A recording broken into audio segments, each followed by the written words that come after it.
Political clearance by ministry of external affairs.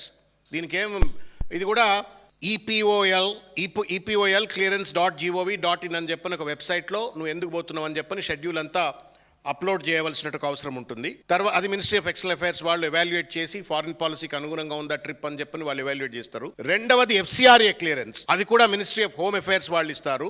విదేశీ సంస్థల వాళ్ళు అక్కడ హాస్పిటాలిటీ ఇచ్చినట్టయితే వాళ్ళు ఫారిన్ కరెన్సీ రెగ్యులేటరీ యాక్ట్ నిబంధనలకు లోబడి ఉన్నటువంటి వాళ్ళైనా లంగల దొంగల లఫంగిలా హూస్ దట్ విదేశీ international organization which is hosting that meeting అని చెప్పని వాళ్ళు మినిస్ట్రీ ఆఫ్ హోమ్ అఫైర్స్ వాళ్ళు ఎవాల్యుయేట్ చేస్తారు.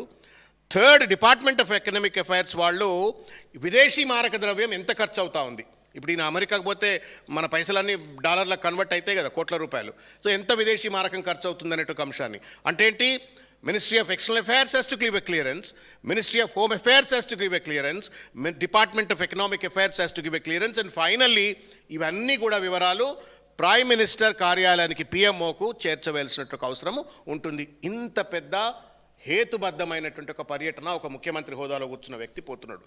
రాజకీయంగా నన్ను జీర్ణించుకోలేక నేను వికసిత్ భారత్లో భాగంగా తెలంగాణ రైజింగ్ అని చెప్పని నేను విదేశీ విశ్వవిద్యాలయాల దగ్గరికి పోతున్నప్పుడు, విదేశీ పెట్టుబడిదారుల దగ్గర పోతున్నప్పుడు నన్ను ఆపేస్తున్నారు అని చెప్పని చెప్తూనే మరొక థాట్ పోలీసింగ్ అంటాం, దయచేసి భావ నియంత్రణ, ఇది భావ నియంత్రణ.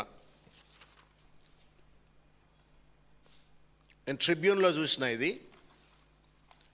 తర్వాత both are Tribune, this is Tribune and this is Jagran. తర్వాత రేవంత్ రెడ్డి గారికి సంబంధించిన అనేక హ్యాండిల్స్లో కూడా దీనికి సంబంధించిన చర్చ వస్తుంది. ఏం చర్చ అన్నా అంటే, మమ్దాని అని చెప్పని జోహరాన్ మమ్దాని అని చెప్పని న్యూయార్క్లో యంగెస్ట్ వెరీ డైనమిక్ మేయర్గా ఎన్నికైనటువంటి వ్యక్తి, వెరీ వసిఫరస్ స్పీకర్. ఆయనను కలవడానికి వెళ్తున్నాడు కాబట్టి వెళ్ళొద్దు అని చెప్పని, ఆయన ట్రంప్కు బాగా వ్యతిరేకంగా ఉంటాడు కాబట్టి, లేకపోతే మోడీని విమర్శిస్తున్నాడు కాబట్టి ఆయన దగ్గరికి వెళ్ళొద్దు అని చెప్పని MEA వాళ్ళు ఆపినరు అని చెప్పని ఒక వార్తని వాళ్ళ ప్రచారం చేస్తూ ఉన్నారు. Take the shelter of Mamdani. Mamdani ఏం anti national anti social element కాదు కదా, is democratically elected public representative of United States of America and that too world's largest city called New York. ఆయనను కలవద్దని చెప్పని మినిస్ట్రీ ఆఫ్ ఎక్స్టర్నల్ అఫైర్స్ ఎందుకు ఆపుతుంది? Is not a criminal, is not somebody sitting in Afghanistan or some Iran Iraq, ఎక్కడ లేడు, అమెరికాలో ఉన్నాడు, elected mayor. ఆయనను కలవద్దు అని చెప్పని ఈ పేపర్లు ప్రచారం చేసినాయి. ఈ ప్రచారాన్ని పొలిటికల్గా వాడుకోవడం కోసం రేవంత్ రెడ్డి గారి హ్యాండిల్స్ ఇవాళ పెద్ద ఎత్తున వాళ్ళు ఇవాళ ప్రచారం చేస్తున్నారు. మమ్దానిని కలవడానికి పోతే రేవంత్ రెడ్డిని ఆపినరు, Mamdani. So you want to gain a political advantage. अक्लमंद को इशारा काफ़ी है, मैं इससे ज़्यादा नहीं बोलना चाहता हूँ.